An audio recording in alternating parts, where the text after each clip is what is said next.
నమస్తే, this is Sourya. Welcome to our channel. ఈరోజు మనతో పాటు సీనియర్ జర్నలిస్ట్ దాము బాలాజీ గారు ఉన్నారు. వారితో మాట్లాడారు. నమస్తే సార్. నమస్తే. సార్, 6వ శ్రీధర్కి సంబంధించి ఆల్రెడీ త్రిసభ్య కమిటీ వేశారు, డిస్కషన్స్ అన్ని అయినాయి, అన్ని జరుగుతూ ఉన్నాయి.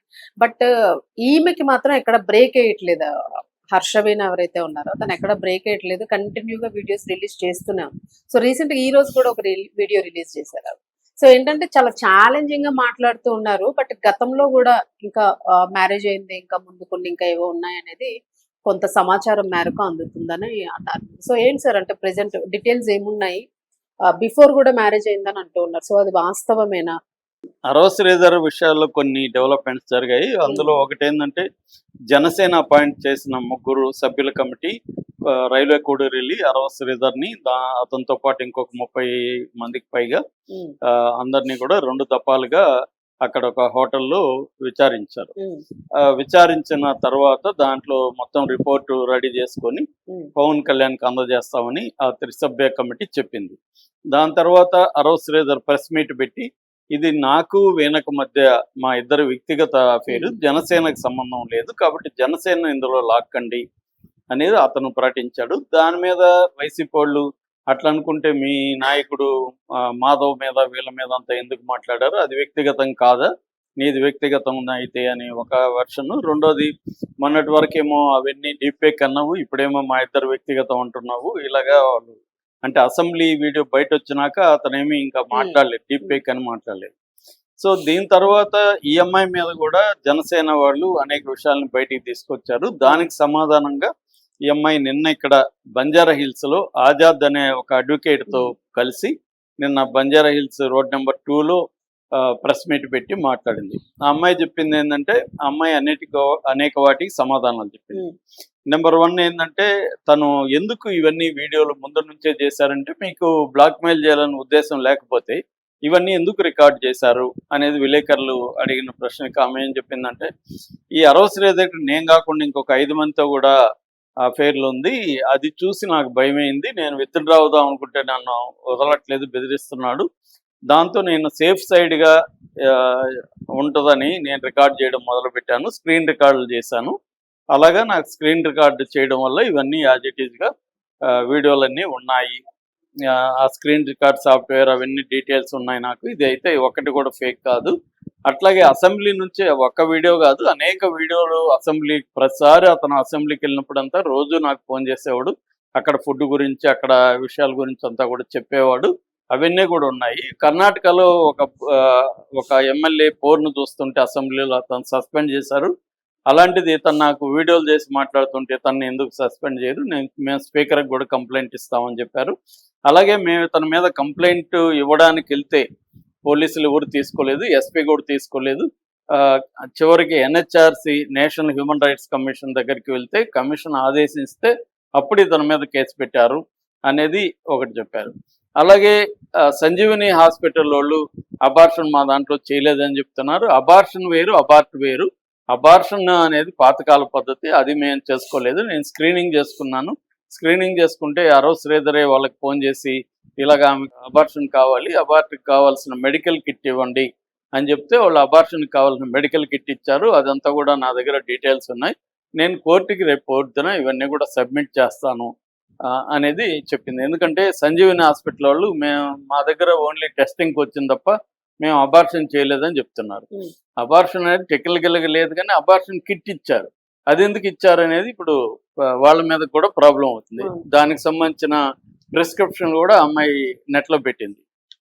ఇక 25 కోట్లు డిమాండ్ చేసింది అనే దాని మీద కూడా ఆమె సమాధానం ఇచ్చింది. 25 కోట్లు అసలు అతని ఆస్తే 3 లక్షలు అని అఫిడవిట్లో పెట్టాడు శ్రీధరు. అట్లాంటిది అతన్ని నేను 25 కోట్లు ఎట్లా డిమాండ్ చేస్తాను?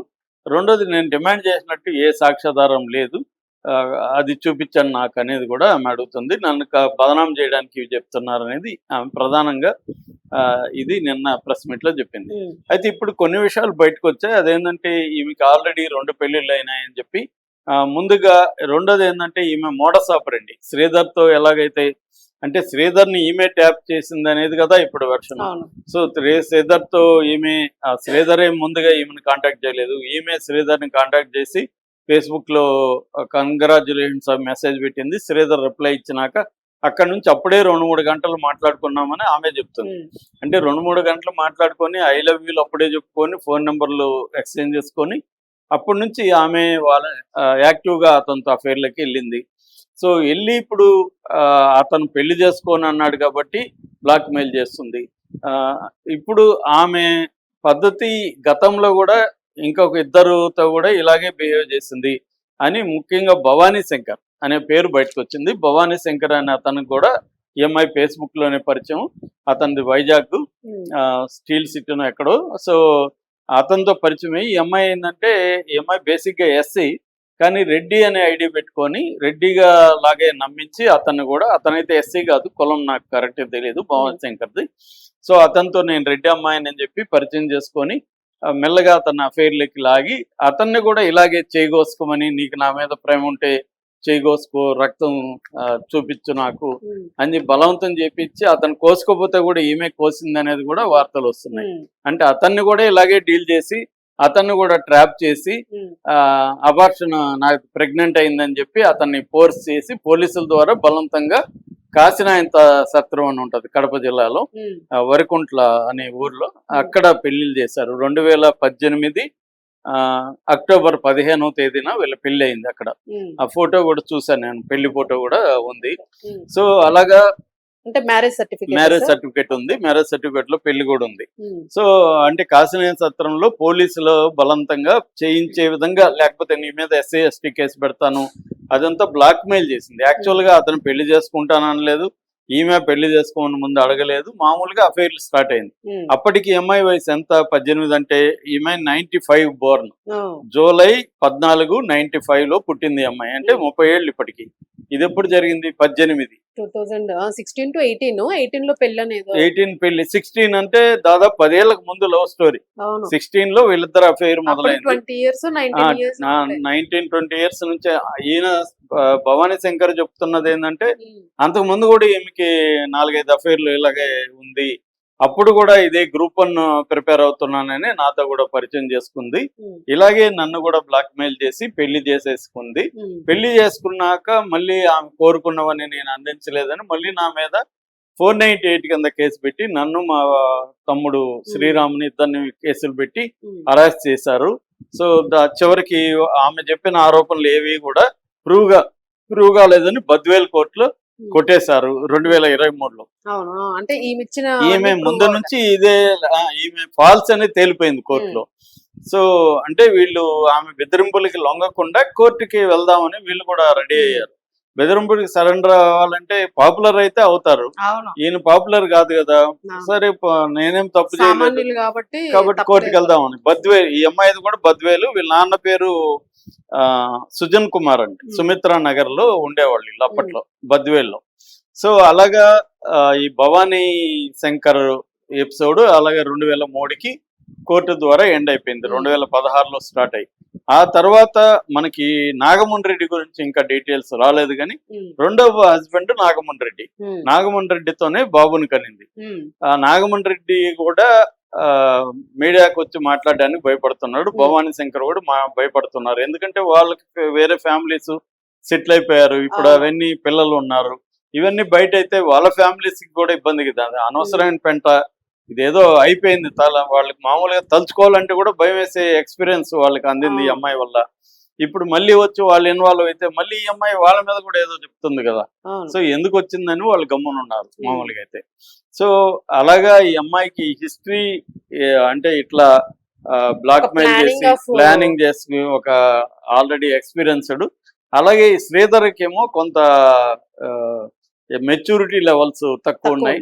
సో దాంతో అతను ఈ అమ్మాయిని ముందుగానే పసిగట్టి డీల్ చేయడంలో ఫెయిల్ అయ్యి మొత్తం ఆ అమ్మాయి చెప్పినట్టుగా అతను ఇరుక్కుంటా పోయాడు. ఆ అమ్మాయి ట్రాప్లోకి వెళ్ళిపోయాడు, ఎమోషనల్ గా వెళ్ళిపోయి చేయి కోసుకొని ఇవన్నీ కూడా అమ్మాయికి చేయించే లక్షణం ఉంది. అందరి దగ్గర ఈ అమ్మాయి ఇలాగే గ్రూప్ 1 అని సివిల్స్ అని చెప్తుంది అనేది అయితే ఇప్పుడు బయటకు వచ్చింది. ఇవన్నీ ఎంత నిజాలు ఏంటనేది కోర్టులో తేలాల్సి ఉంది. అయితే భవానీ శంకర్ అయితే డాక్యుమెంటల్ ఎవిడెన్స్ కూడా ఉంది అనమాట. ఫస్ట్ హస్బెండ్ డాక్యుమెంటల్ ఎవిడెన్స్ కూడా ఉంది, మ్యారేజ్ సర్టిఫికేట్ ఉంది, కోర్టు డాక్యుమెంట్స్ ఉన్నాయి, ఎఫ్ఐఆర్ కాపీ ఉంది. ఇవన్నీ కూడా పబ్లిక్ డొమైన్ లో కూడా వచ్చాయి. సో కాబట్టి ఈ అమ్మాయికి ఈ ప్రీ హిస్టరీ ఉంది, గతంలో కూడా ఇలాగా చేసిన same motto. Same modus operandi ఇలాగే చేయడం ఉంది, అలవాటు అయిపోయింది. అలాగే అమ్మాయి ఏంటంటే కొంత డబ్బు అది ఉండి సెటిల్ అయిన వాళ్ళని చూసి వాళ్ళని ట్రాప్ చేయడం, వాళ్ళతో ప్రెగ్నెన్సీ తెచ్చుకోవడం, ప్రెగ్నెన్సీని భయపెట్టడం ఇది జరుగుతూ ఉంది అనేది ఇప్పుడు బయటకు వస్తుంది. ఏదేమైనా ఇవన్నీ కూడా ఇప్పుడు జనసేన ఎలా రియాక్ట్ అవుతుంది, కోర్టు ఇప్పుడు ఆల్రెడీ కేసు పెట్టారు కాబట్టి ఇంక కోర్టుకి వెళ్ళాలి. నాకు తెలిసి జనసేన అతని మీద పెద్ద చర్య తీసుకోకపోవచ్చు. అవును. ఈ బ్యాక్‌లాగ్ ఇవన్నీ మొత్తం తెలుస్తుంది బ్యాకప్ కాబట్టి ఉంది అతను కాబట్టి. తప్పు ఏంటంటే అతను వీడియోలు చేయడం ఇవన్నీ తప్ప ఉమ్. అతనేమి ఆ అమ్మాయిని మోసం చేసింది ఏమీ లేదని జనసేన నమ్మే అవకాశం ఉంది. కోర్టులో ఒకవేళ అతను మోసం చేసినట్టుగా కోర్టులో ప్రూవ్ అయితే అతనికి జైలు శిక్ష పడుతుంది. ఉమ్. 69 బిఎన్ఎస్ చట్టం అదే చెప్తుంది. ఎవరైనా అఫైర్లు పెట్టుకుంటే ఉమ్. 69 బిఎన్ఎస్ చట్టం ప్రకారం తప్పుడు హామీతో అఫైర్ పెట్టుకొని ఉమ్. పెళ్లి చేసుకోకపోతే అతనికి 10 ఏళ్ళ వరకు జైలు శిక్ష ఉంది. అంటే భర్త ఉన్నా కూడానా సార్? భర్త అనేది వేరే కథ.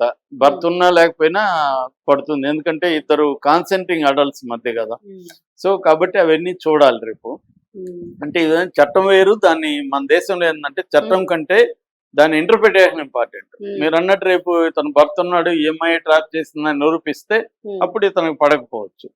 సో అంటే ఇతను పాల్సామితో చేశారంటే మరి భర్త ఉంటే నువ్వు పాల్సామి నువ్వెందుకు నమ్మావు, నువ్వు ఎలా ఇది వెళ్ళావు అనేది ఆ అమ్మాయి మీద కూడా వస్తుంది. సో నాకు తెలిసి ఇది కోర్టులో ఆ అమ్మాయికి కూడా పెద్దగా జరగదు. ఆల్రెడీ బద్వేల్ కోర్టులో కూడా ఆ అమ్మాయి ఫస్ట్ హస్బెండ్ మీద కూడా చేసినవన్నీ బయటకు వచ్చినాయి కాబట్టి బయటకు వచ్చాయి. అది కూడా రేపు వీళ్ళు ఎస్టాబ్లిష్ చేస్తారు. రేపు అవసరమైతే భవానీ శంకర్ ని కూడా తీసుకెళ్లి కోర్టులో ప్రొడ్యూస్ చేస్తారు. అంటే ఇతని మీద కూడా ఇదే పద్ధతిలో అరెస్ట్ చేసింది, ఇవన్నీ చూపిస్తారు కదా. కాబట్టి ఈ అమ్మాయికి కష్టమే నాకు తెలిసి. ఒకవేళ నిజంగా అమ్మాయి చెప్పినట్టుగా అతను ఏమన్నా హామీలు ఇచ్చేసి ఉంటే బాధితురాలు అనుకుంటే అది కోర్టులో ఎంతవరకు నిలబడుతుంది అనేది కష్టమే. కోర్టు బయట కూడా ఇంకా పరిష్కారం అయితే చేయరు, ఎందుకంటే అది ఆల్రెడీ డ్యామేజ్ అయిపోయింది కాబట్టి. సో ఏం జరుగుతుంది అనేది చూడాలి. Thank you.